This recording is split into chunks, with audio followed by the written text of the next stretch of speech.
I'd like to welcome you all to the CPP Education Team's Ask an Expert webinar, MBTI Type and Stress. We have more than 785 people registered today, which is very exciting. My name is Karen Gonzalez, and I'm the Associate Marketing Manager here at CPP. I'll be moderating today's webinar, and we'll be introducing our featured speaker, Patrick Kerwin, in just a moment. But first, I'd like to do a quick walkthrough of the webinar format for those of you who may be joining us for the first time. Today's webinar will run for approximately 90 minutes. During the presentation, if you have questions, please submit them to me using the question function in the webinar controls. Patrick will be pausing throughout the webinar today to answer your questions, and I'll give everyone a chance to pose their questions during these breaks. Two representatives from the CPP education team are also in attendance, Jim Larkin and Jack Powers, and they'll be available to answer questions as well. I will be introducing them a little later on. As with all our webinars, today's webinar is being recorded, and we'll be sending out a link to the recording in approximately a week. Please note that the PowerPoint slides are not available for the Ask an Expert series. Now that I've walked you through the logistics, I'd like to introduce our expert. I'm very excited to welcome Patrick Kerwin, owner of Kerwin & Associates in San Diego. For over 20 years, Patrick has used the MBTI instrument to develop individuals, teams, and organizations in educational, for-profit, and nonprofit institutions. Patrick is an MBTI Master Practitioner, a National Certified Counselor, and also one of a small cadre of faculty who conduct the MBTI certification program. Patrick is a recognized expert in the application of the MBTI instrument to a variety of topics, including stress, team building, career development, leadership, change, and conflict. He's the author of several MBTI training guides, as well as the author of the just-released online edition of the Kerwin Values Survey Career Values Assessment. Don't forget to join us for a live tweeting at twitter.com/CPPeducation using hashtag CPPAAE. Now please join me in welcoming Patrick, and now I'd like to turn over the webinar to him. Welcome, Patrick. Thank you, Karen, and welcome to all of you to our webinar today on MBTI type and stress. I find this to be one of the most fascinating and useful applications of the MBTI instrument. And what I find is that people really get it. And not only people like all of you who are MBTI professionals, but people who know their four-letter type, might know the 8 preferences, have taken a workshop either at work or at school, and they hear information about type and stress, and they not only get those aha moments, those kind of insight moments that are kind of the intuition part of learning, but they also get the application of how to use type and stress information in their lives, which is the sensing part of learning. I had a great example of that earlier this year with a person in a workshop in an organization where I was doing a type and stress workshop. And as he went through the workshop, he started to recognize his stress behaviors as we talked about them. And what he discovered was that when he got stressed out at work, he started maniacally cleaning. And for those of you that are INFJs out there, you might recognize this because that's a very common stress reaction for INFJs. So what he actually did with that information is he actually told his staff, when you see me breaking out the Windex, stay away. This is when I'm under stress. And so it sounds like maybe a really minor thing, but it's actually those kind of incremental changes that we can make in our behaviors that can actually have some pretty monumental impacts in our everyday lives. Type and stress, by the way, is also probably one of the most complex applications of the MBTI instrument. And so what I'm going to try to do today is take those complexities and simplify them and hopefully clarify some of the concepts behind type and stress. One of the things I was realizing the last couple of weeks is that it's a little bit ironic for someone like me who has a preference for extroversion to be talking about type and stress in a webinar because a webinar format is actually quite stressful for someone who prefers extroversion. I first discovered this 3 years ago when I did my first webinar, and it was on a concept that I was real familiar with type. And as I was telling a story, it was a story that I had told in several on-ground workshops. And it's a personal story about how I was in a situation where, quite frankly, I didn't use type that well, and then I kind of recovered and used type. And usually as I was telling the story, I'd get a few chuckles and laughter, and people would learn and things like that. And so I'm telling the story, and intellectually, I know, of course, that this is a webinar and that people are on mute. But emotionally, I started thinking, no one's laughing. No one's chuckling. They're supposed to be laughing right now. And then that threw my type straight into type and stress. And I went to, what a stupid story this was. And why did I even think that this story belonged in this workshop? And I really, in my mind, started swirling around and around and around with, how could I have been so stupid? And by the way, why isn't anyone unmuting and laughing? Like, what's wrong with all these other people? Which is exactly what my type does under stress. So all of that is to say that when we start to look at this topic of type under stress, it's a really good idea to start with yourself and to look at what your own stress reactions are, what triggers stress for you, how you best recover from stress. Now, I also just want to say for all of you who are feeling compelled right now to drive to my home or fly to my home and do an intervention so that I'm not getting stressed out with this webinar, let me just reassure you that I'm fine. I think I'm fine. I've done several webinars since then, so I've kind of adjusted my expectations. I'm kind of picturing you in your homes or offices and laughing and learning, and that's just what I'm going to keep in my mind. And if for some reason, by the way, if I kind of sort of flip into stress mode, I figure this is a pretty good place to do it because we'll be able to untangle it through type and stress. So there you go. All right. Before we go any farther, I just want to let you know that you might want to have either a pad of paper and a pen or your tablet or a laptop or something where you can take some notes, because along the way, I'm going to have you just jot a few things down that you'll need to use as we go through the workshop. All right, let's take a look at our objectives for today. And the first thing we're going to do is we're going to review how personality type operates under normal circumstances. We need to start there because, as I mentioned, we all know the 8 preferences, but to really understand what happens to type under stress, we need to take a deeper dive and really look at some of the complexities of psychological type. And we want to start with how we are when we're normal, meaning not stressed. A lot of people sometimes ask, what's normal? In this case, we're talking about when you're not under stress. Then what we'll do is then we'll start to look at the mechanics of what happens to personality type when you are under stress. We'll be identifying some common stress triggers for different types. And the kind of information we're going to be looking at, by the way, is not just what the theory has to suggest, but this is from years of workshops on type and stress and what people of different types have had to say about what triggers stress for them. And along those same lines, we're going to explore the common stress reactions of different types. And then we'll learn some techniques for helping your students move through stress and get back to equilibrium. So I'm going to do a couple things as we go through the workshop today. I'm going to certainly talk about what the theory suggests in terms of type and stress, and that's kind of, again, the intuition part of learning is looking at the theory. But I also have 2 what I think are really good examples, real examples, of college students who had stressful events while they were in school and how they reacted and how they were able to get themselves back to equilibrium. So that will be sort of the sensing, the real life example part of type under stress. Okay, so let's start off with just doing a little bit of a review of what your type is like when you are not under stress, when you're feeling pretty normal.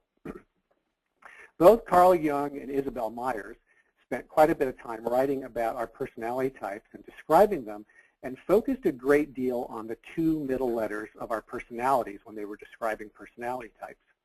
And those are really the heart of personality type, the 2 middle letters. Your second letter is called the perception function. And if you think about what that sounds like, perception is about taking things in, and your second letter is really how you take things in. And you take it in by either engaging your sensing preference or your intuition preference. Your third letter is called the judgment function, and if you think about judgment, judgment is kind of what it sounds like. It's making a decision about something, and when you're making a decision about something, you engage either your preference for thinking or for feeling.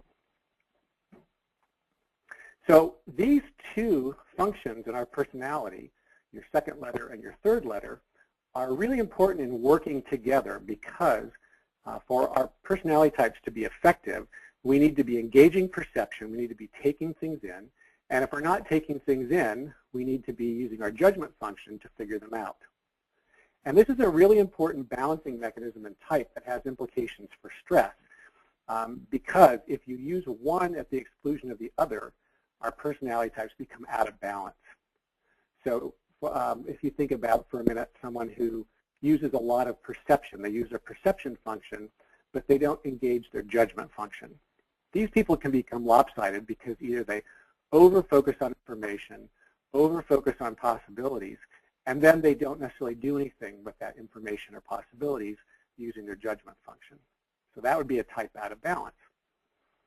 Conversely, if you think about people who are all judgment but don't engage their perception function, they may be making very quick logical decisions or harmonious decisions, but they're not really informing those with sensing information or intuition information. So they can be making a lot of rash decisions and rash judgments. Okay. So these two really work hand in hand together. When you think about your four-letter type, obviously you've got two of those. You've got two of those in there. So if you prefer, for example, ISFJ, we've got sensing as your perception function, feeling as your judgment function. You also, by the way, have intuition and thinking in there. And what we're going to be looking at is each of the 16 types has each of these four letters in it in a certain order. Okay? So let's talk about these a little bit more. For each of the 16 types, we can actually put those four functions in an order.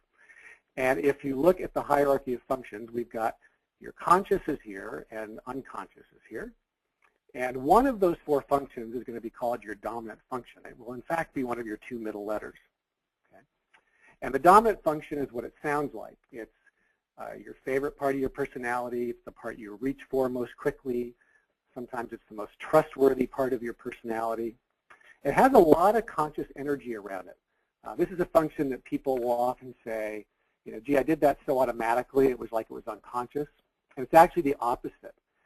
You do it so automatically, according to type theory, because there is so much conscious energy around it. You can reach for it really quickly.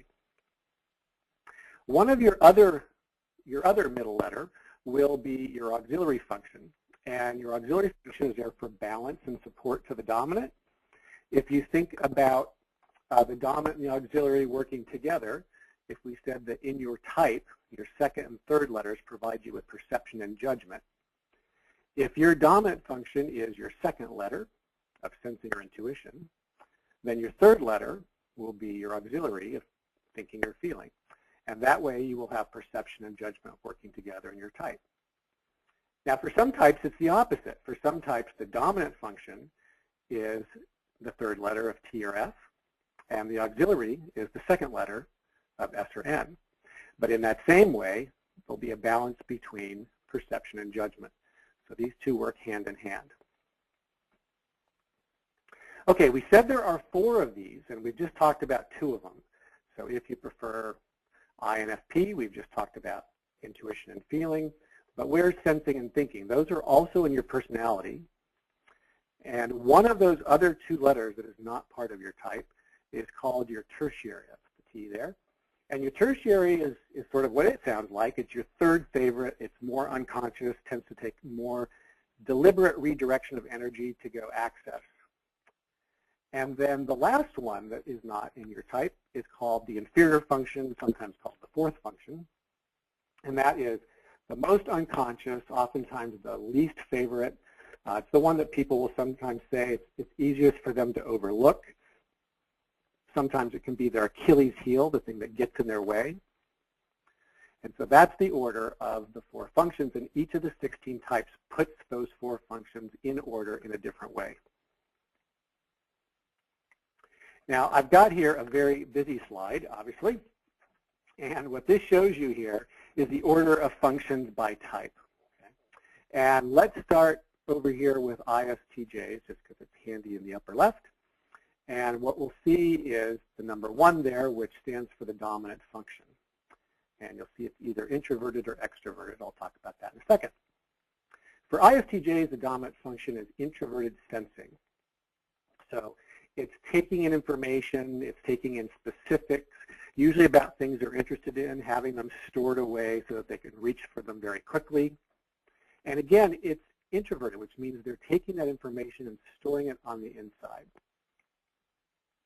The second one is their auxiliary function, and for ISTJs, that's thinking, and it's extroverted. And thinking in its extroverted form is using logic to organize the outer world. So you'll oftentimes hear ISTJs say, here's a logical way to get things done. So you can see in this dominant and auxiliary, we've got the two balancing mechanisms with perception and judgment. And we also have ways for ISTJs to operate both in their inner worlds and outer worlds, because effective living requires us to be in both. The third there is the tertiary. And you'll see the tertiary is feeling. And we don't have an attitude by that because it's still up to debate. Jung talked about it going in one direction. Other theorists since then have talked about it going in other directions. So we just don't have any conclusions, so we're not quite sure what you do with your tertiary. Your fourth one there is the fourth or inferior function. And for ISTJs, it's intuition and it's extroverted. Extroverted intuition is seeing possibilities.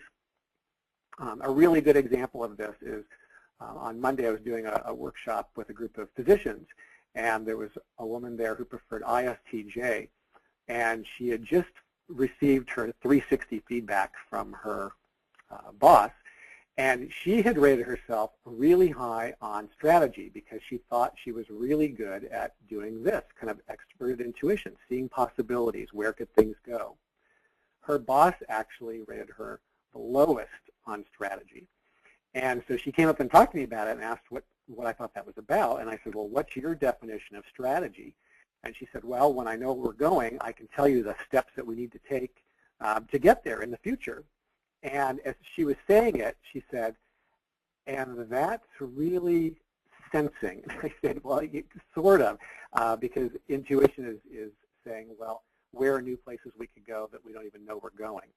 And so we talked about how she could have a conversation with her boss about how she could really develop more of this kind of thing. But for her, it really was a blind spot, and it's just really typical for that to happen. We've all got them. There is sometimes people say, well, how do you figure this out? And for those of you that have gone through a certification program, you have gone through a very rigorous process of how we figure this out. There's a whole formula to kind of cracking the code. But just know that you've got it here, and I'll show you a resource that you can get your hands on that gives you the sort of the answer key as well. What I'd like you to do right now, though, is we're going to take one of those very rare introverted moments in a workshop. And what I'd like you to do is find your type on here, and I'm going to give you some time to actually write down your dominant, auxiliary, tertiary, and inferior. So if you prefer ISTJ, just record these things here. And it seems when I've been seeing how long this would take, it takes about 45 seconds. So I'll give you about 45 seconds to do that, and then I'll check in with you after that.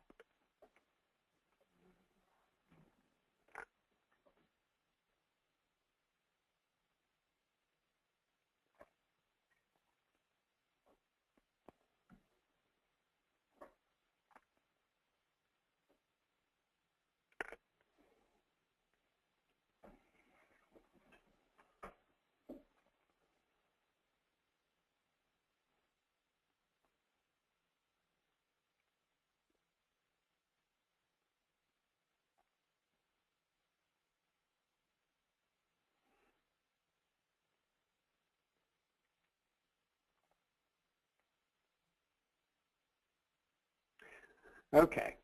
When I do workshops, especially on the ground workshops, you try to engage all 8 preferences, but, isn't it just often true that introversion is the one that gets the short shrift? We got a whole 45 seconds, which I know to those of you who prefer extroversion might have seemed like 45 minutes, but it really was 45 seconds. So, all right, let's keep going on here. And I said that you've got access to this information here, and here's where you can find it. If you get your Introduction to Type booklet on any of the pages, so this is from page 14, and it's the first type description in Introduction to Type for ISTJs. And what it does there is it gives you a little purple box, and I'll enlarge that for you. And in that little purple box is kind of the answer key right there. It tells you the dominant, auxiliary, tertiary, and inferior. So you don't need to have that table I just showed you. If you get your introduction to type booklet, you've got all that information right there. If you have an MBTI manual, there's a page in there as well that has the dominant, auxiliary, tertiary, inferior for each of the 16 types.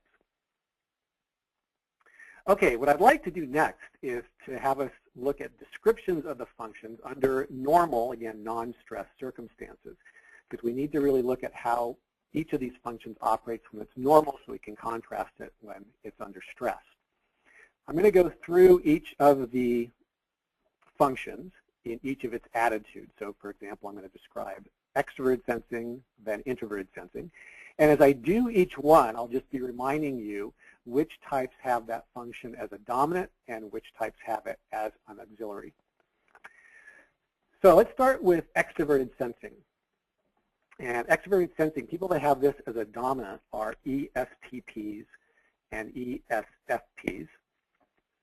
And people who have this as an auxiliary are people who have preferences for ISTP and ISFP.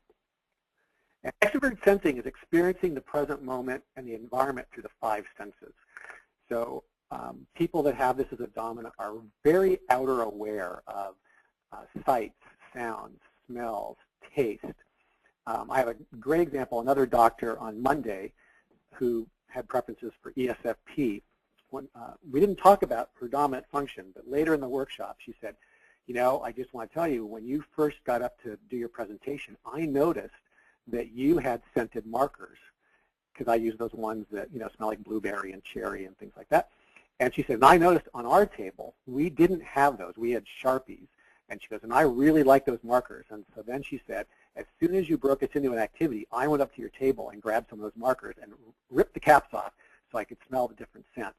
And now a lot of people like those markers, but ESTPs and ESFPs in particular go right to the smelling because it is a very sensory experience.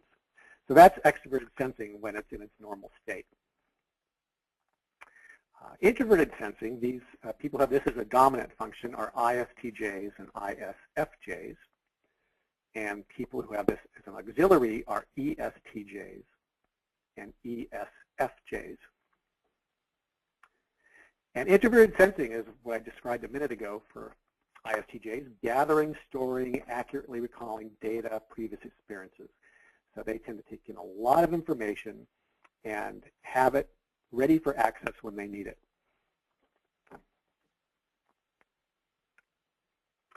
Okay, extroverted intuition. People who have this as a dominant are ENTPs and ENFPs. And people who have it as an auxiliary are INTPs and INFPs. This is seeing and generating patterns and possibilities. People who have extrovert intuition will often describe that everywhere they look, in every scenario, they see a new possibility, a new way of doing things. It's almost like it's popcorn. Possibilities just pop, pop, pop everywhere they look. Okay, intuition in its introverted form, people who have this as a dominant are people who have preferences for INTJ and INFJ. And people who have an auxiliary are ENTJs and ENFJs. And this is focusing ideas, abstractions, and meanings. So these are people that really brainstorm with themselves, and oftentimes they'll say that things come to them almost in images more than in actual concrete forms, and they'll sort of swirl internally as they look at abstractions and concepts and complexities. Okay, extroverted thinking. People who have this as a dominant are people who prefer ESTJ and ENTJ. And people who have this as an auxiliary are ISTJs and INTJs. This is using objective analysis to organize external conditions and situations. So people who extrovert thinking want to put logical order to the world around them. Introverted thinking, people who have this as a dominant are ISTPs, and INTPs. And people who have it as an auxiliary are ESTPs and ENTPs. And this is using objective analysis to create inner frameworks. So what they're doing in their minds is trying to come up with some kind of logical explanation, logical framework to explain the information or ideas that are happening around them. It's almost like there's a computer going on inside their minds, and it's processing, trying to find some kind of framework to explain things. Okay, extrovert feeling. People who have this as a dominant function are ESFJs and ENFJs. And people who have it as an auxiliary are ISFJs and INFJs. And this is focusing on group values and a quest for interpersonal harmony. So people who have extroverted feeling in their personality type are kind of constantly asking the question, how's everybody doing out here? How are people relating? Is there harmony in the outer world? And then feeling in its introverted form, people who have this as a dominant function are ISFPs and INFPs. And people who have it as an auxiliary are ESFPs and ENFPs. And this is focusing on inner values, a quest for inner harmony. So the question for people who introvert feeling is, how am I doing? What's going on inside of me? How does this fit with my inner values? A lot of processing going on internally. Okay. So what I'd like you to do is just take a second, if you haven't already, and take a look at this slide. Find your dominant and auxiliary. See if that sounds like the core of your personality. And also take a look at your inferior function and see if that's the thing that gets in your way. So again, we'll do about a 30-second introverted moment for you to take a look at those things.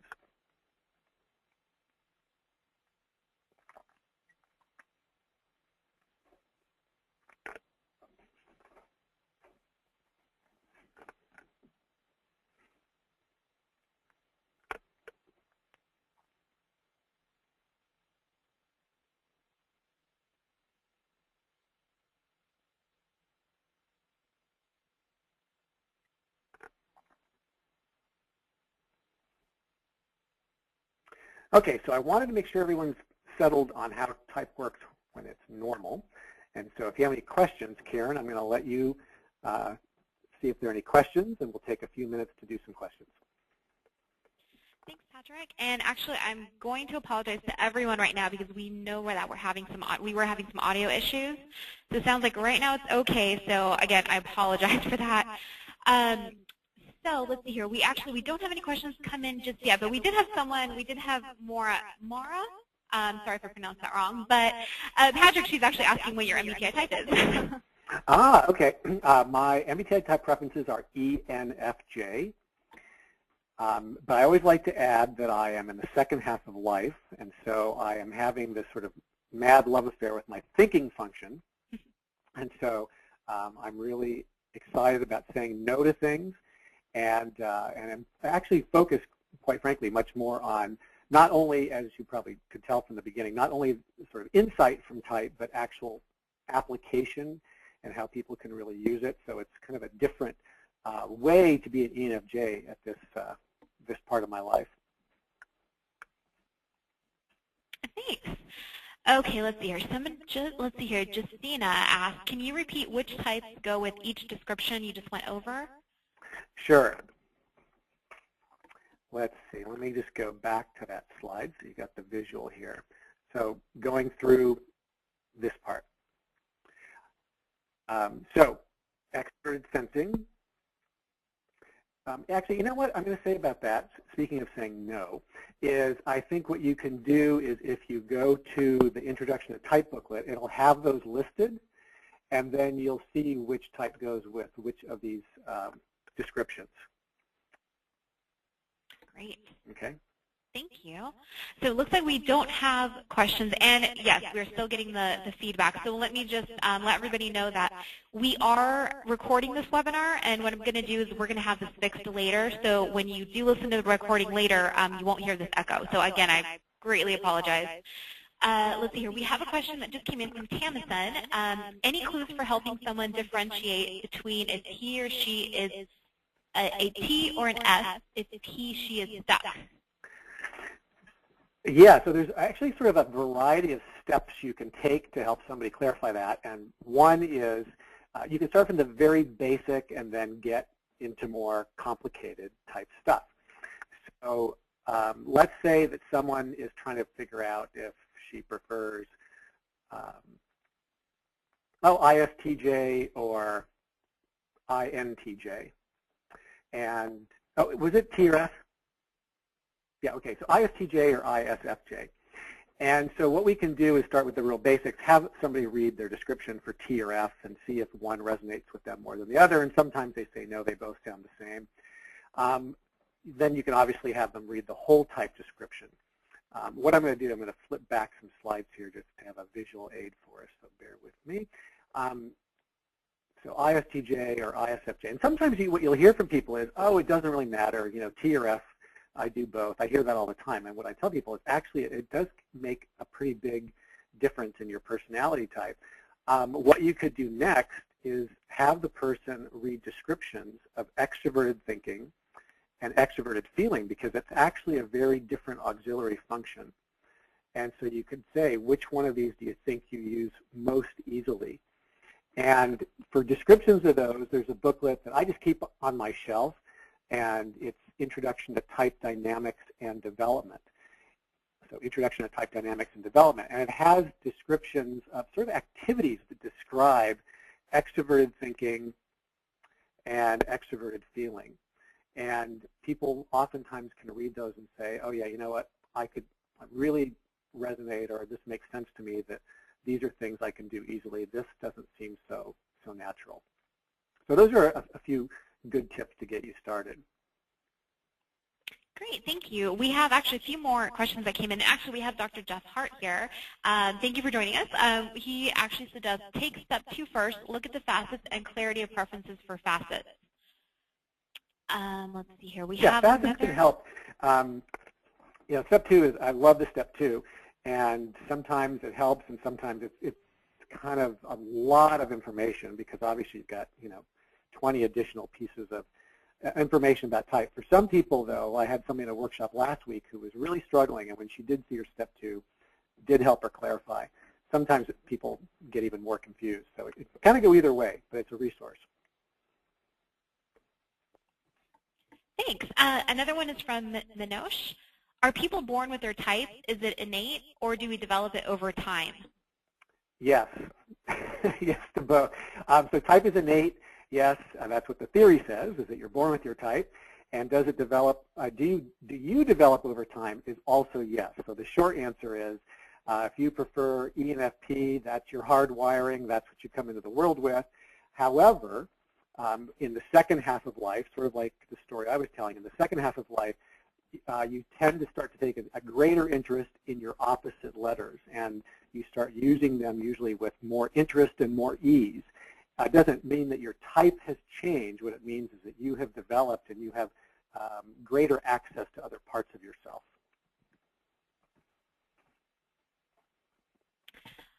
Great. Okay, question from Larry. Larry asks, what are some of the best ways for addressing situations when one recognized tertiary or inferior functions have taken over? Yeah, that's what we're going to get into next. Great. Yeah. Let's see here. Maybe just one more, and then we'll keep going. Okay, great. Yeah. Let's see here. Oh, here I have another one from Jack. I have a question. I have preferences for ENTP. Where do extroverted sensing or extroverted thinking come into play for my ENTP type?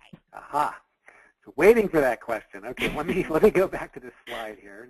Sorry, I'm going to skip back. So ENTP. So here we are. And ENTP is always looking at patterns, and so there's you've got. Was it Jack? Is that who it was? Yes. Yes. Okay. So Jack was looking at patterns here in personality type, which ENTPs are prone to do because of their dominant extrovert intuition. And what he was asking is, where is extroverted thinking?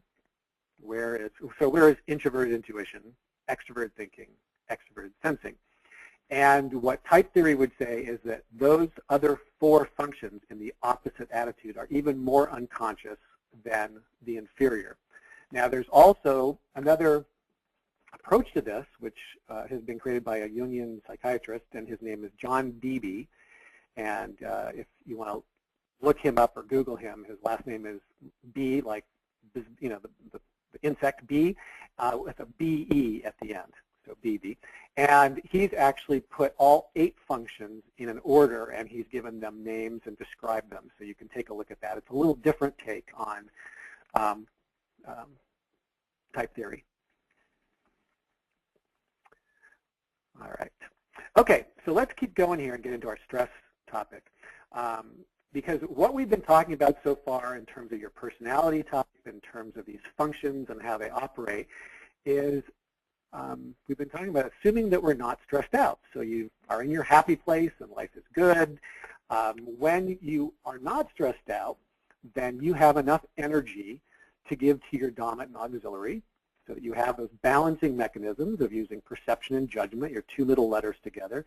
And you also have enough energy to go access your tertiary or inferior as you need to. We all use our tertiary and inferior as we need to be effective in life. Now let's talk about what happens when we're under stress.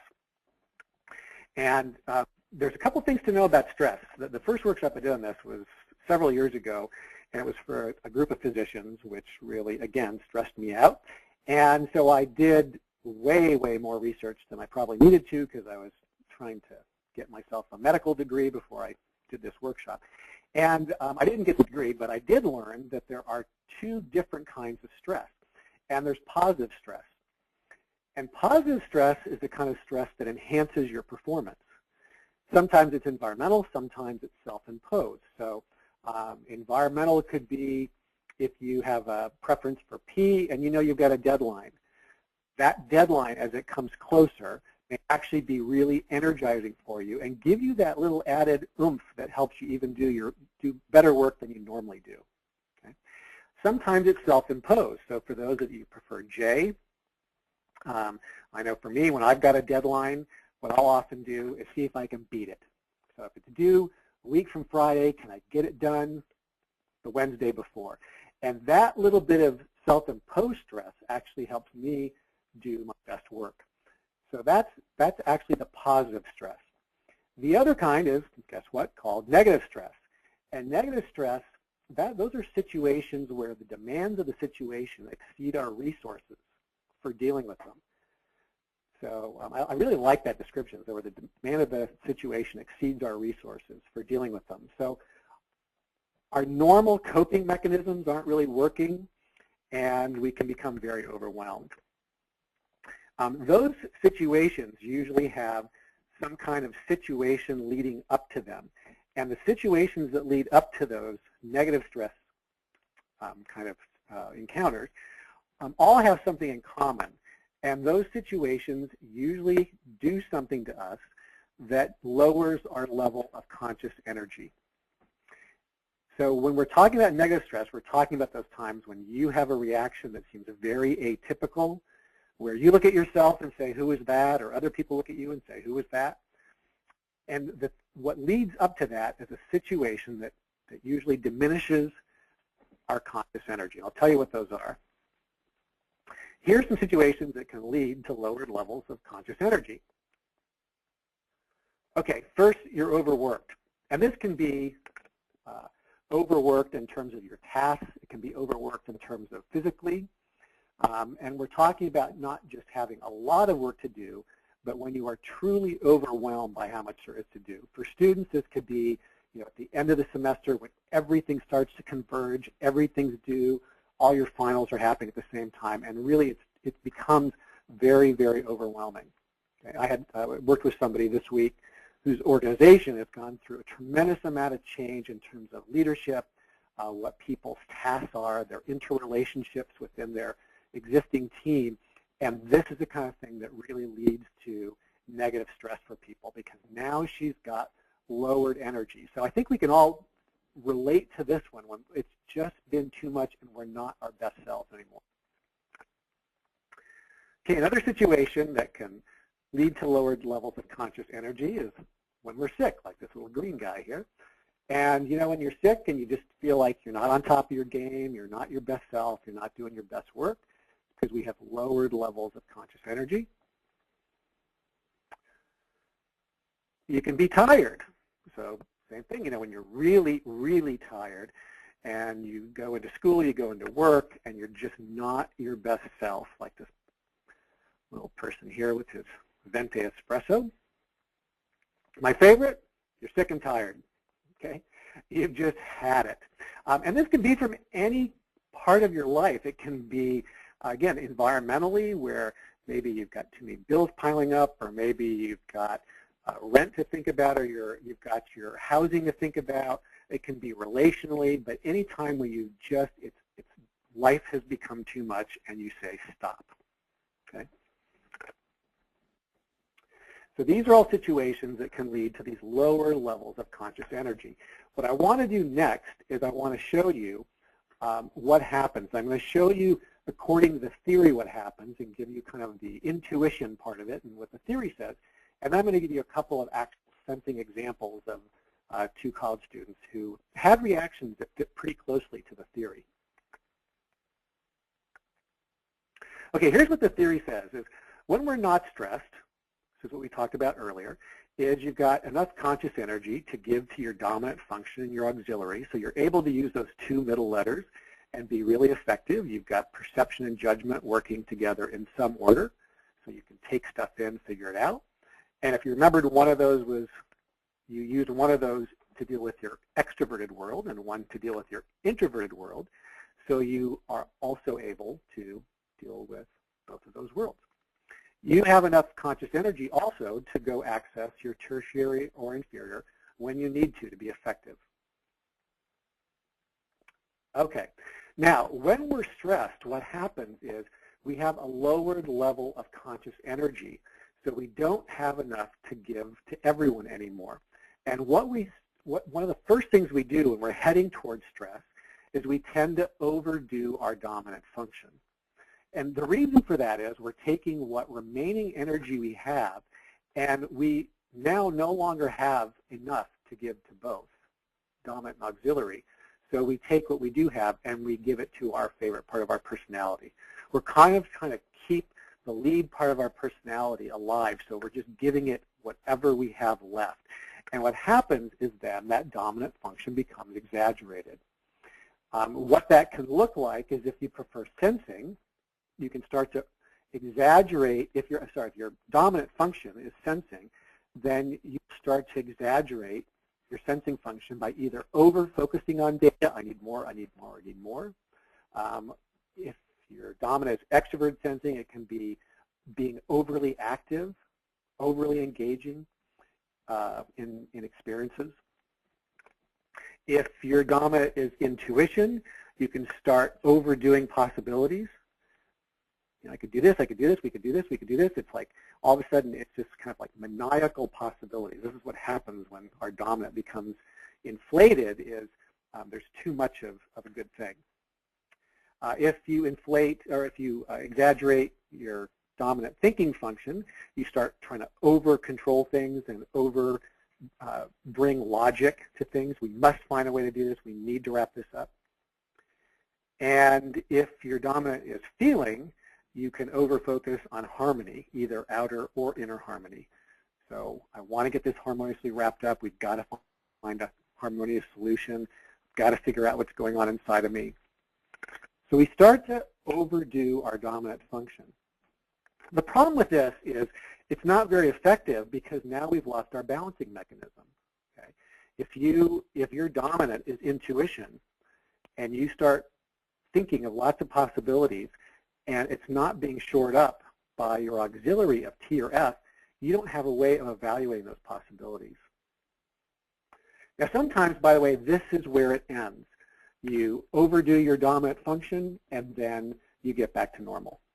I had an example like this. I just thought of this this morning. I had an example on Tuesday where I was at the grocery store, and I had a very, very packed day where, you know, I put this schedule together for myself, and I had tasks assigned to certain times, and I really wanted to get a lot done, and that was going to make me happy, which was going to satisfy my feeling function of getting happy closure in my life. And when I got to the grocery store, the person in front of me apparently did not realize that she had to pay for her groceries. Okay. So I'm watching her kind of fumble through and try to find money, and I found myself really exaggerating my dominant function. I started having these feelings like, I just want her to be done. I really want to do things that I wanted to get done today. It became all about, I want the harmonious closure I want. And normally my type would have shored up that desire for happy closure with my auxiliary, which would have said, well, but let's look at this in another way. What are some other possibilities for handling this? Well, maybe you could move your one task to a different time. Maybe you don't really have to do that thing today. Maybe you could just relax. But I found that feeling really getting exaggerated. However, I caught myself, and I said, you know what? What am I doing? I don't really need to get all this stuff done right away. Just relax, and I went back to normal. Okay. So that's how. That's what can happen. Sometimes the dominant gets exaggerated, and that's the end of the story. Now, oftentimes what happens is we don't stop there. And this is what's called being in the grip of your inferior function, and I'll describe where that comes from in a second. What happens when we're in the grip is we've been overdoing our dominant function too much, and it's not sustainable. Back to this one. If you overdo your dominant function too long, it's not sustainable, and this kind of crumbles under the pressure, and our personality has been too far out of balance. So we have an eruption of our inferior function. It allows for a transfer of energy from our unconscious, and we have an eruption of our inferior function, often accompanied by its friend tertiary. So out of us come our least favorite part of our personality, accompanied by our second least favorite. And that is why when those come bursting out of us, we often have these reactions that are so atypical for our personality type. Okay. This is called being in the grip of your inferior function, because when you're normal and you're using your inferior function, you're in control of it. You go get it, you use it, you put it back. When we're in the grip, the inferior function is now in control of you, and you are in its grip, and it is dragging you around. Okay. Okay, let me give you a couple of real examples to kind of show you how this works in real life. And the first one is an example of someone who has preferences for ESTJ. This is a young woman that just actually started college in September. She's a daughter of a friend of mine who knows type very well. And as a review here, the order of functions for an ESTJ is the dominant is extroverted thinking. So ESTJs really like having, bringing logical order to the world around them. Their auxiliary is introverted sensing. So they usually have a lot of information, a lot of specific goals in mind that they are keeping in mind as they are organizing the world around them logically. Their tertiary function is intuition. And the inferior function for an ESTJ is introverted feeling. So if your favorite thing to do is to use logic to get things organized in your outer world, the converse of that is going inside and reflecting on how are you feeling. This is often a very difficult question for ESTJs to answer, is how do you feel about that? What's really going on inside of you? What they can often do is respond with what they think, but to really get at what they feel oftentimes takes a lot of time and a lot of reflection to really get to that place. Okay, now this particular student here had come out of high school. She had been sort of the queen of her domain in high school. She was very bright. She did very well in her classes. She understood the system. And this is something that for people that prefer ESTJ, if you really can know the rules, then you can put a logical process in place to achieve those objectives. That's what ESTJs really love to do. And she knew the rules of high school. She knew how to create a logical way to get the results she wanted. She had a very organized academic life, a very organized social life, and so that was all good. And then she started college. And then college was a whole different experience for her because the rules were a little fuzzier. I used to see this when I was a counselor at Santa Monica College. You know, students that had been in a very structured secondary school system came to college where, you know, all of a sudden it was like, well, you can go to class or not go to class. And well, which classes do I take? Well, there's about 100. Just pick the ones that you like. And all of a sudden, you know, people that really liked sensing and thinking became a little disoriented by kind of this lack of apparent structure that can exist in higher education. So she landed in this school where there are a lot of other really bright students. She didn't really get how it was to study in college. She didn't really get how college worked yet. And so what happened for her is she was taking a math class, calculus class, and she had done really well in high school in math. And she was in this class and she wasn't doing well. And this was in her first month of school. And what happened is she started to go into a stress mode. And what her mom described was that her daughter started to overdo extroverted thinking. You know, I need to figure this out. I need to figure out how to make this class work. I need to really figure this out. I have got to figure this out. The extroverted thinking just became bigger and bigger and bigger. And what happened is as the extroverted thinking got bigger, the introverted sensing got smaller. And so she lost access to remembering resources that might have been useful to her because all she could focus on was getting this thing figured out. That put her type out of balance. And that was not the end of it for her. She actually went into the grip of her inferior function. And what this looked like for her was an eruption of introverted feeling. And you'll notice it's a little twisted, and that's intentional. I did that to show that it's not normal introverted feeling. We described earlier normal introverted feeling for an INFP or ISFP would be going inside, checking on values, clarifying inner values. As a grip reaction for an ESTJ, it's about becoming unworthy.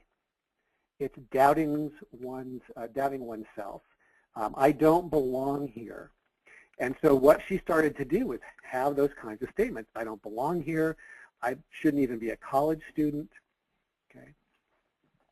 She was having a lot of self-pity and really becoming a martyr, like, what have I done? My parents are paying for college. I don't belong.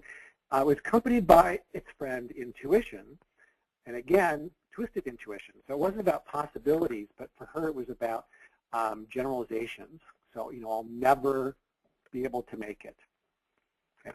What happens when a grip reaction occurs is it's very disorienting. So it's disorienting for the ESTJ because they're used to being in control of their outer world, and all of a sudden they're having this very emotional type reaction. And they're also used to being pretty practical, and all of a sudden they start making these very general statements. Now, and it's very disorienting to others too, because all of a sudden we become someone else. Now, I'll tell you the rest of the story a little bit later on in terms of how her mom was able to help her get back to normal using type. The other example I want to give you is the opposite of an INFP. In case you know, sometimes people hear a story about stress and they think, well, doesn't everybody react that way? Well, no, they actually react quite differently. What's really cool about this is these two girls are sisters. And so my friends who are type experts have these two daughters who are exact opposite types. And their other daughter prefers INFP. And here's the hierarchy of preferences for an INFP. The dominant function is introverted feeling. And introverted feeling is going inside, checking with those deeply held values. INFPs typically spend a lot of time really reflecting on how am I doing? What does this mean for me? The auxiliary function for INFPs is extroverted intuition. And so they're oftentimes looking at possibilities, the vision, the world. INFPs will often talk about trying to find a way to make the world a better place that really reflects some of their inner ideals about how things could be in the world. tertiary function for an INFP is sensing, and the inferior function is extroverted thinking. So if you're a person whose dominant function is going inside and clarifying your inner values, usually the most challenging thing to do is to take control of the outer world using logic. For INFPs, it feels almost intrusive to do that, and who's to say what's logical and who's to say what's not, because for INFPs, everybody's got their own inner value system. Okay. Now, here was the activating event for her, and we talked earlier about every stress reaction usually has kind of an activating event. She had a roommate that she had had for 2 years. Her roommate had gone off to study abroad and spent most of her time partying abroad. And when the roommate came back, the roommate decided to move in with the roommate's new boyfriend. And so she wasn't going to move in with the INFP. And this really struck something in the INFP, primarily because this particular INFP put a very, very high premium on education and learning. And so what she started to do was she started to exaggerate her introverted feeling and really focused on, I can't believe she's doing this. Learning is so important. Learning and education is so important to the world.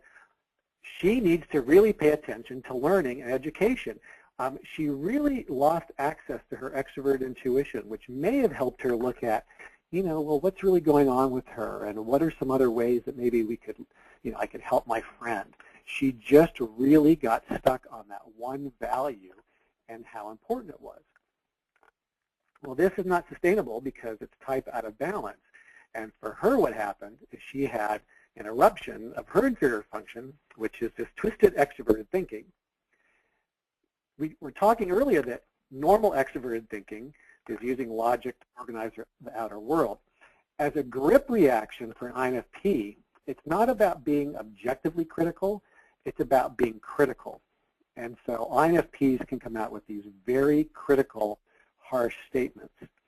And it's often accompanied by its friend tertiary, again, not normal sensing, which would be facts and specifics, but here it's really focusing on cold, hard facts. And so what her reaction was to her friend is she really read her friend the riot act and said, she went through a very systematic if-then admonishment of her friend and said her friend was too young, that if she moved in with this boyfriend, she was going to jeopardize her school year, and her friend was already on academic probation. If she jeopardized her school year and got kicked out of school, she would, or stayed on probation rather, she would lose her scholarship, her friend would lose her scholarship, and if she lost her scholarship, her father had made it very clear that he was going to cut off her funding. So what happened is this very normally peaceful, peace-loving INFP came out with these cold, hard facts and consequences. Okay? And it wasn't just being objectively critical, it was really being critical. And she described it later as being almost in a critical parent mode where she was sort of punishing and lecturing her friend. Again, I'll give you sort of the end of the story in terms of how her parent was able to help her out of this. All right, so let's look at some common stress triggers by type. And as we go through these, you can look at your own type and see if you recognize yourself in here. Okay, for dominant sensing types, and the 4 dominant sensing types are ESTP, ESFP, ISTJ, and ISFJ. And they all have dominant sensing. What often triggers stress for them is not enough sensing. So a lack of information, a lack of activity. So for ISTJs and ISFJs, this lack of information could be taking a class where the syllabus is not clearly laid out, where the grading the process is not clear, where the objectives aren't clear, okay, where there aren't dates, things like that. For ESTPs and ESFPs who really like active learning, if a class is too sedentary, this can really be quite stressful. And sort of related to that is too much intuition. If their dominant is sensing, their inferior is intuition. So dealing with the unknown, having to guess about the future. I did career counseling as part of my business for 17 years, a long time ago. And one of the things that when I would train career counselors is, I'd hear questions that career counselors would ask. If you could do anything, your dream career, forget if it's practical or not, what would it be? And that kind of thing is very stressful for dominant sensing types because their type is wired to focus on what is practical and what is real. And the unknown is the thing that seems sometimes even useless to talk about, but certainly foreign to talk about. So a different way to do that with them is to start with, what have you done in the past that you've really enjoyed? Starting with some sensing information and then extrapolating from there into the future. But jumping into the future is very disorienting. Having to guess about the future is very challenging for dominant sensing types. For dominant intuition types, this includes ENTPs, ENFPs, INTJs, INFJs. Well, not enough intuition. So anytime that someone puts the brakes on or constrains brainstorming or visioning, if you don't have enough time to do that, it can be very stressful. And related to that is too much sensing. Sensing is the inferior function of these four types. So dealing with many details, having to focus too long on the present or the past can make them feel like they're sort of at the end of their leash when they want to really look at the future. For dominant thinking types, this is ESTJs, ENTJs, ISTPs, and INTPs. Not enough thinking. So if there's a lack of a logical process or if there's a lack of a logical order, this is very, very, at best, annoying and oftentimes very stressful for dominant thinking types, especially if they can't figure out how to bring logic to the process or if they're not in a role where they're able to affect change by putting in logic. It'd be very, very stressful. And related to that is if there's too much feeling, so if they're involved in feeling decision-making where the focus is very much on people or harmony, if they're dealing too long with other people's personal reactions to things, again, that gets too far outside of logic and can be very stressful. For dominant feeling types, ESFJs, ENFJs, ISFPs, INFPs, there's not enough feeling. So if there are situations that conflict with their personal values, this was the case of the INFP I just talked about, as she was in a situation where her friend was doing something that really conflicted with a core value. If there's too much thinking, so being involved in personal decision making, so if decisions are too focused on a system, an organization, a process, and not enough about people, or win-lose discussions can be very stressful for dominant feeling types. I just want to go back up here to the dominant thinking types and just remind you that this was what was happening with the ESTJ student I mentioned, is she really was not able to find a way to bring some logical organization to her world, to her studies, and this is what really set her off. Okay, some common stress reactions.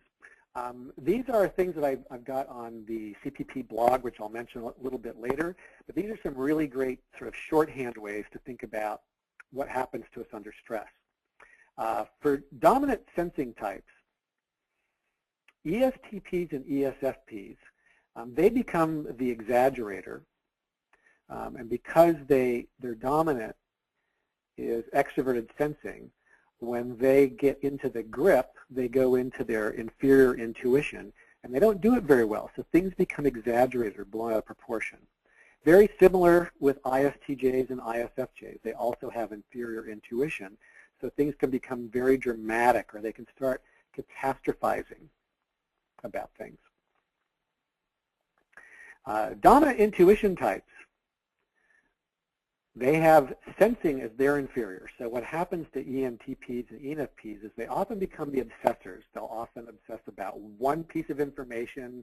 I'll never forget the thing you said to me in 3rd grade. They remember that one thing. Sometimes they'll actually start to obsess about something on their body. They'll be sure that they've got, an incurable migraine headache, or something happens to their body that they can get very focused on. INTJs and INFJs also have inferior sensing. They become the indulger. What they start to do is they start to overindulge in sensing activities like eating, watching TV, cleaning. My Windex guy that I mentioned very early on in this webinar, he preferred INFJ, and he became an indulger. He went into sort of this hyper cleaning mode that engaged extroverted sensing in sort of not a great way.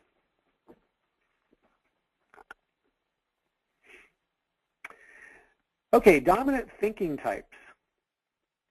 Because they're dominant thinking, their inferior feelings. So ESTJs and ENTJs will go into the martyr mode. That was the student I mentioned earlier.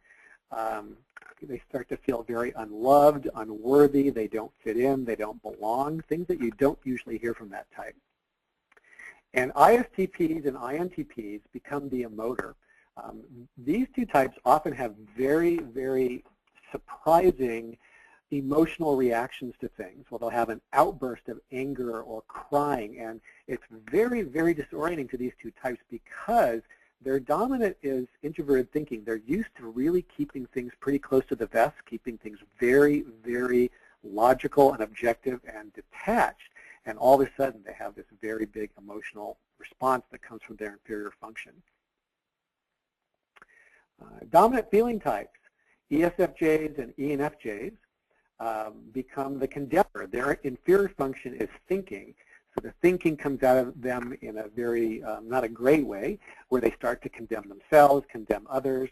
When I told you the story at the very beginning of the webinar about doing the webinar 3 years ago and telling the story and starting to really second guess myself, how could I have told this stupid story? How could, have everybody in the room be so stupid and me stupid?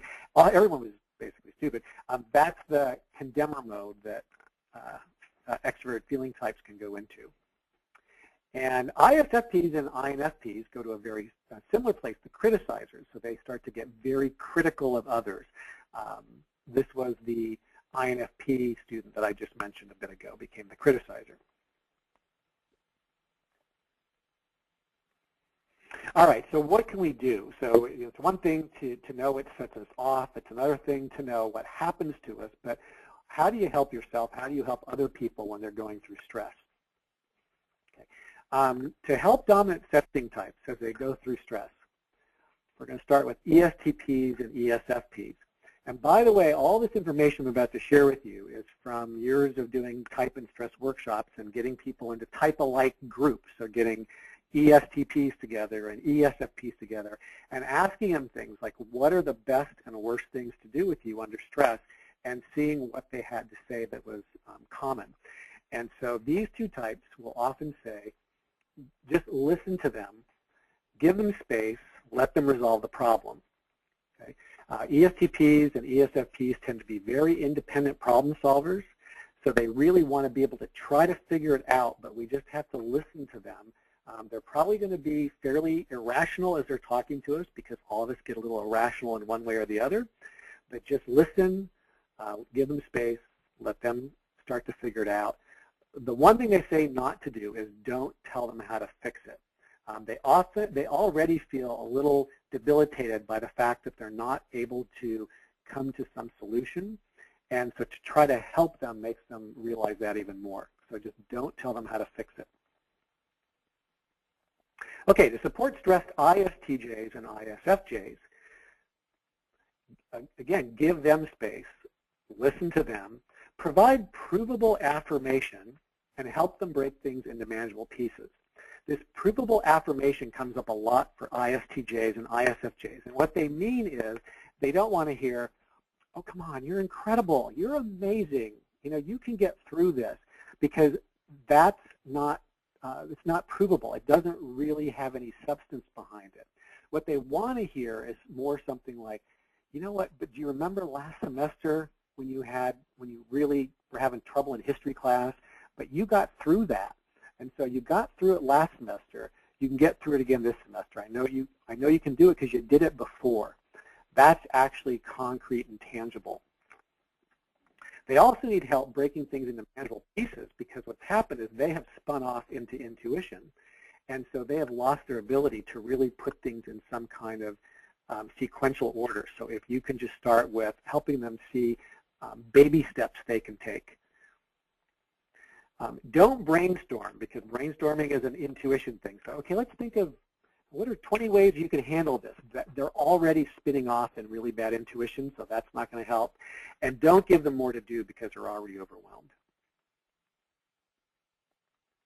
Okay, to help dominant intuition types through stress, to support INTJs and INFJs, they also request space. Now, before you think that everybody wants space, you will see in a few moments that's not true. Let them express their thoughts or feelings. Whatever they come out with in their thoughts or feelings, again, may not be very rational because they are in the grip, and so things might come out fairly irrationally, but they need to come out, and just let them get them out. Don't give advice. This is something that they just say very clearly is they do not want advice. They want you just to listen. Okay, support stressed ENTPs and ENFPs. Guess what? Give them the space. Remind them that they're able and competent, and give them permission to escape. This part about being able and competent really evaporates for ENTPs and ENFPs very quickly when they get stressed. And this permission to escape, ENTPs and ENFPs really enjoy brainstorming with others, being around others, playing with ideas with others. And when they get stressed out, they find themselves being very drawn to being very introverted, and it's very, again, disorienting. And it's really helpful to give them permission, to tell them it's okay. You know, nothing's wrong with you. It's what you need to do right now. Don't give unsolicited advice, and don't ask for details. Again, they are already spinning off into inferior sensing, so they're already mired in a detail or two, so don't ask for more. Okay, helping dominant thinking types through stress. To support stressed ESTJs and ENTJs, listen and let them talk it out. Okay? Discuss information or ideas that could lead to solutions. So this is where things get a little different. Now it's not necessarily giving them space, but it's actually about listening and let them talk it out. And don't be overly sympathetic or emotional. This is something that ESTJs and ENTJs consistently say is, don't say, oh, honey, that just must be so hard for you, and what are you feeling? It must make you feel so disappointed. And so that is actually the wrong direction to go for this particular type. What they really want you to do is just help them think about information or ideas. The ESTJ I mentioned earlier, this is what her father did with her on the phone. He discussed information. He was trying to engage her auxiliary sensing function.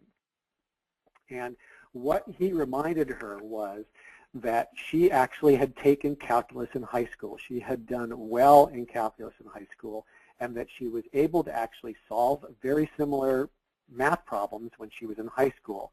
He said, why don't we get your high school math book and we'll work through some problems together, because we need to remind you that you do know this stuff. You've done it before. So he went to something really tangible, really concrete that would help her solve the problem. He didn't try to solve it for her. He said, why don't we just try this one thing? Okay, to support stressed ISTPs and INTPs, these two types of all of the different types need the most alone time and space. So give them plenty of alone time and space. And if it's possible, excuse them from some of their responsibilities. You know, either at home, if you can do it, in school, it would be great. At work, if you can let them off the hook. They tend to be real natural problem solvers and like to figure things out, and they're really not able to do that. And so ISTPs and INTPs say they need to escape. They just need to get away from everything and everyone. Whatever you do, don't ask them how they feel. They're already very tangled up in very confusing feeling reactions and really emotional. This is when F becomes emotional as a grip reaction. And so asking them how they feel actually is not useful for them. Okay, helping dominant feeling types through stress. To support stress, ESFJs and ENFJs. Acknowledge how they feel, let them talk it out, remind them of their strengths and contributions. So this is something where acknowledging how they feel is really important for these two types. You know, this is when you can say, wow, it sounds like that must be so frustrating for you, and you must be so angry about that, or you must be so sad, whatever it is. They can go there, and they're going to need to really, really talk it out. They may need to actually even rage with you. None of this is autobiographical just because I'm an ENFJ. Okay, and don't use logic to talk them out of it. And whatever you do, don't ignore them. So we just saw a bunch of types that say, give me space, let me alone. So it's really easy to say, well, you know, that's what works for me, so this must be what works for another type. If you do this with an ESFJ or ENFJ, it actually makes things worse. Okay, to support stressed ISFPs and INFPs, validate their feelings, remind them of their strengths and qualities, offer to help. So really similar thing here. Don't give advice or try to fix a situation. ISFPs and IFPs really want just some validation and reassurance.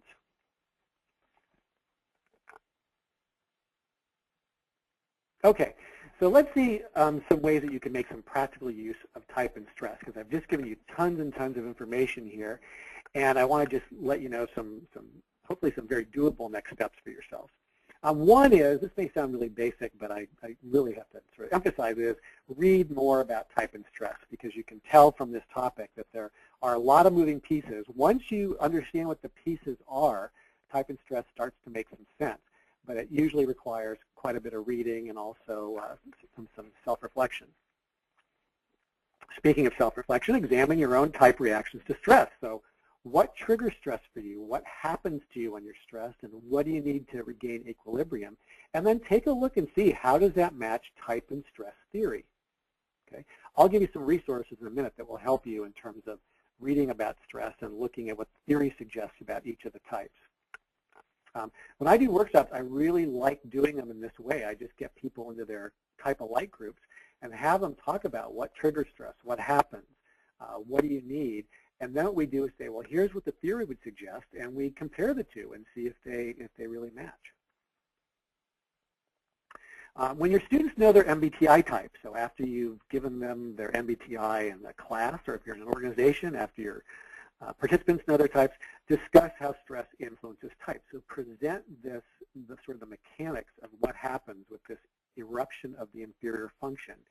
And if you can, you know, really encourage them to think about their own type.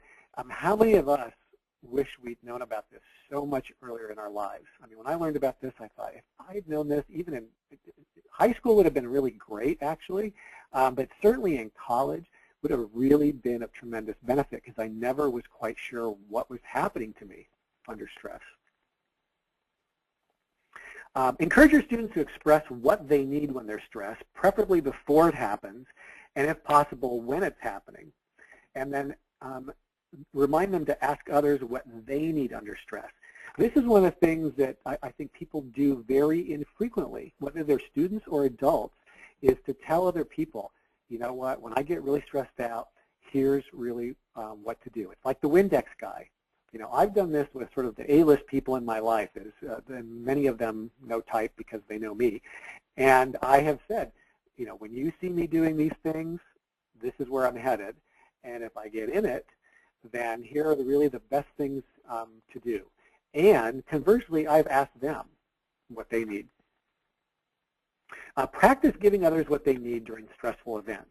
I have a really good friend who has preferences for ENTJ, and she has gone through some stressful events with work, and I've tried to really keep the type model in mind when I've been talking to her, to try to remember what ENTJs find most useful to help them with stress.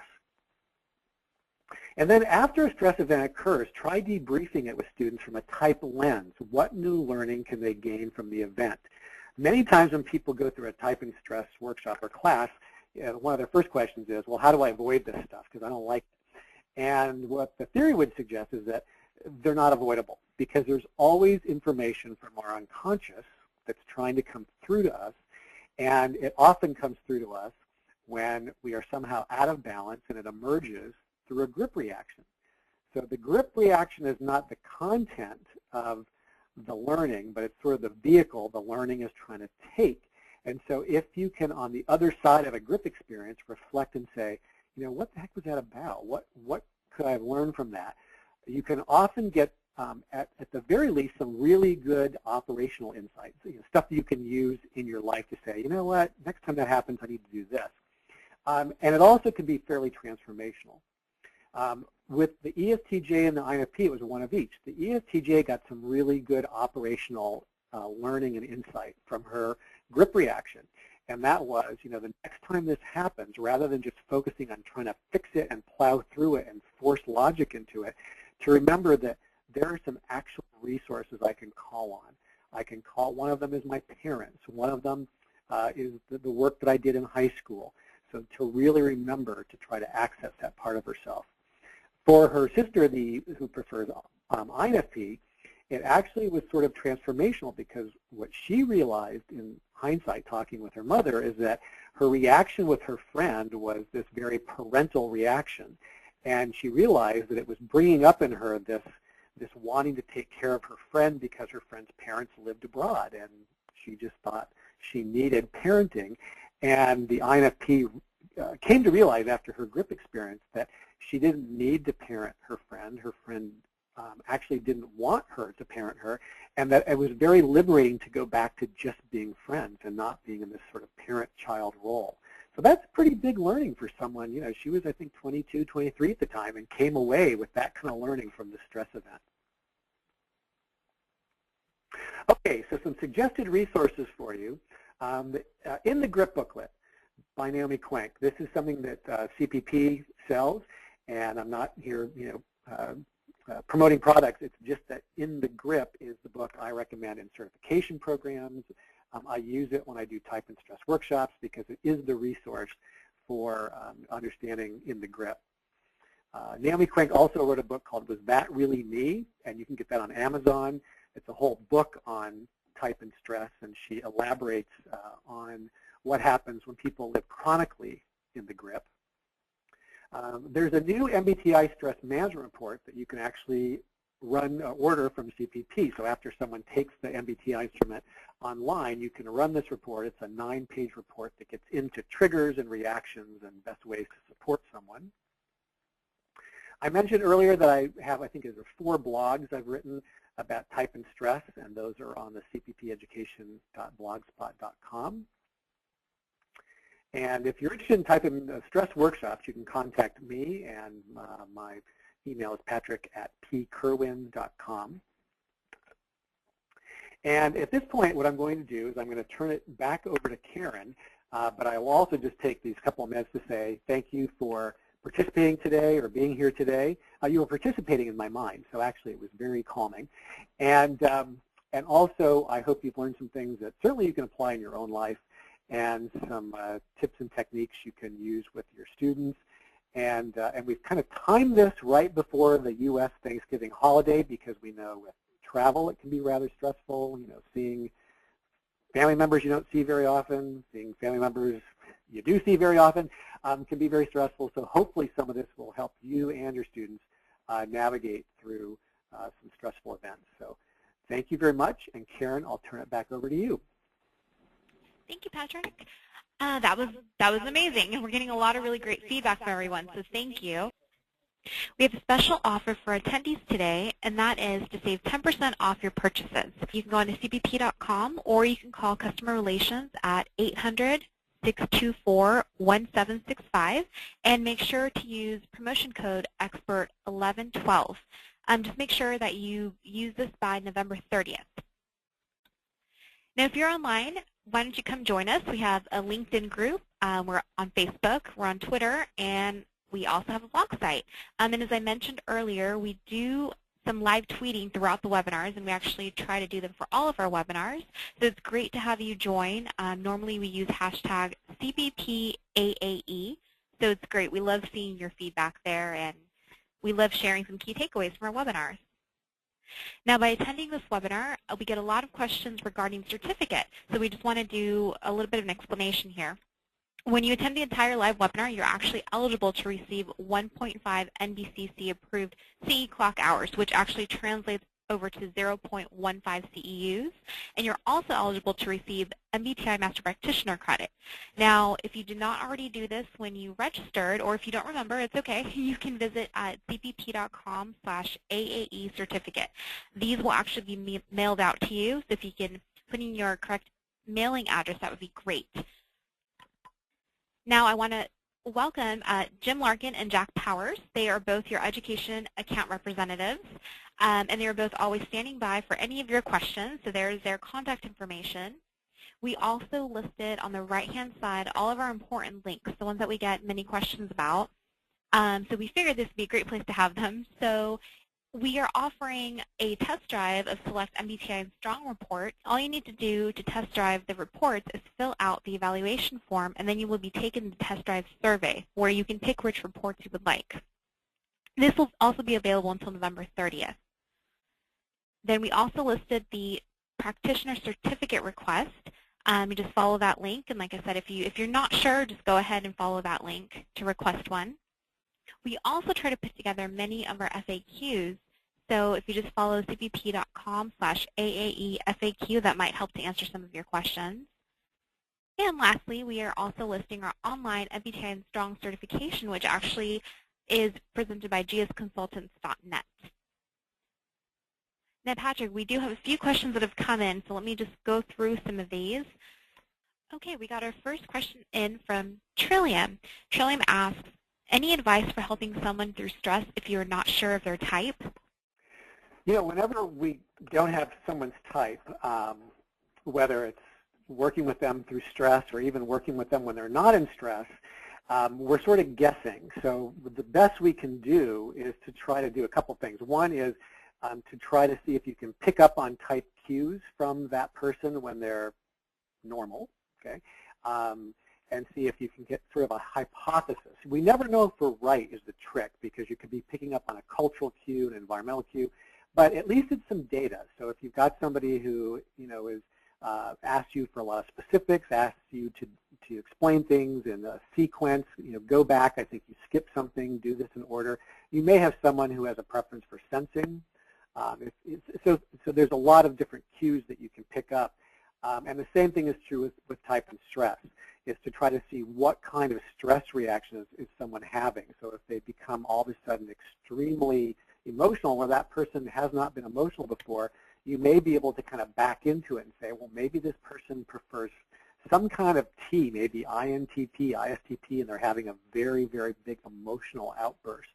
So what we try to do is we try to use the information we know about what we'd expect from different types, and then try to kind of back into it and think about what that type would need.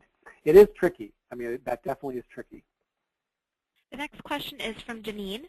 Janine asks, what are your thoughts about utilizing the tertiary function to help those get out of the grip? For instance, the ESTJ who was listening to her father that offered the possibility to see the bigger picture, character of intuition. Yeah, so there's a couple different thoughts about that. Some people will talk about the tertiary function being sort of the pathway back to normal type, and some people find it's the auxiliary function. I find it certainly in my own type, and then in the workshops I do, that the auxiliary function seems to really help, because what happens when we're in the grip is our auxiliary and tertiary are often very tangled up in having this